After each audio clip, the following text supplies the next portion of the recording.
Hi, I'm Julie Ha Truong, founder of Leadership Savvy, and I'm here today to talk to you about a topic called results-driven innovation. I'd like to talk to you as a business owner to another business owner. My consulting firm was fairly new, but I've been doing leadership training, coaching, and consulting work for the last 20 years of my career. I had been independent for about a year, and then COVID hit. And it didn't feel like the rug was pulled underneath me, but it felt like it was starting to fray at the seams or on the edges. So I really had to go back and think about what it is that I standing upon? What is it that keeps me true to what my business is about and will ensure that I continue to be able to serve my customers well through this crisis? And what I quickly learned is I had to take quality time to really think through that and be open-minded to be able to best serve.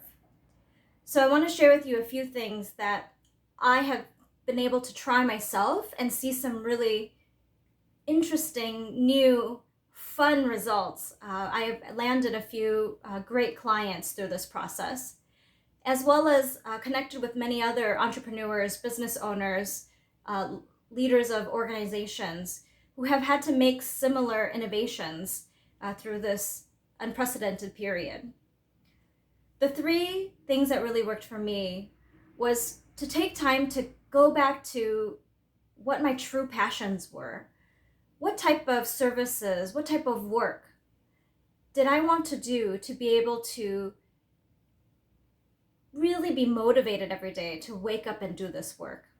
And so for me, I've always worked on partnership opportunities. I've helped leaders build out projects that help them meet their mission, that is a multiplier effect. It isn't just them, it isn't just their team, but it's looking across the landscape to see what other partners in different sectors, working on different causes, could we come together and find some mutual goals.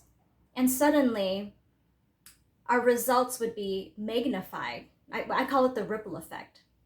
And so I did that, and I regrounded myself in the causes, the type of work that I was most passionate about. And that led me to step 2. So once you have a real sense of this is why my business exists, and this is the work that we were created to do, especially during this moment, put on your marketing hats, put on your external affairs hats, and really set yourself up as a thought leader. You want to do this work because you have experience in that area. I don't believe that people just wake up one day and say, I'm going to be a hat salesman.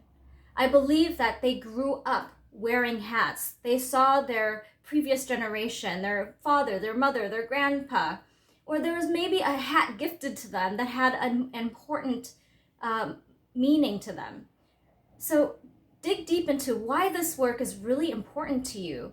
Is it personal? Is it something that you grew up with? Is it something you saw in the community and experienced? Is it something you're observing that is a need, a gap in the community, something that will bring people joy or health? What is it that's driving you to do this work? And don't keep that to yourself. Don't just write it in the copy for your product manual. Make sure that you are amplifying that message. And when you amplify that message, what you really should be doing is the third step, which is connecting. So as people reach back out to you to let them know that they really resonate with what you're sharing, connect with them, respond back. Think about the different platforms that you can be on to meet people who can then be your ambassadors. I have looked at the folks that I'm connecting with, not just ambassadors, but as peers, as people who are part of this cause, part of this work with me. And I want to see their businesses and their missions thrive as well. So I support them in their business endeavors, and they also give me really honest feedback on what I can do to continue to improve. And it's this beautiful cycle of support. So I encourage you during these interesting times where you're feeling a little bit challenged, you know that our businesses are being called to operate a little bit differently so we can weather these times. Remember these 3 steps. Go back to your purpose. What is it that motivates you and your team to really do this work? Step 2, amplify that message. Make sure that this message is on many different platforms. You need 7 to 10 touch points before you really engage somebody in a sale or a donation. Engage them to truly act. And then you'll have someone who's a really strong supporter once they've started to act. And then once you're starting to connect with them, keep that going. That's step 3. Connect with them in a genuine way. These are not transactional times anymore. People are purchasing, people are participating from the heart. So really take that time and dedicate it to yourself to spend a little bit of time on results-driven innovation.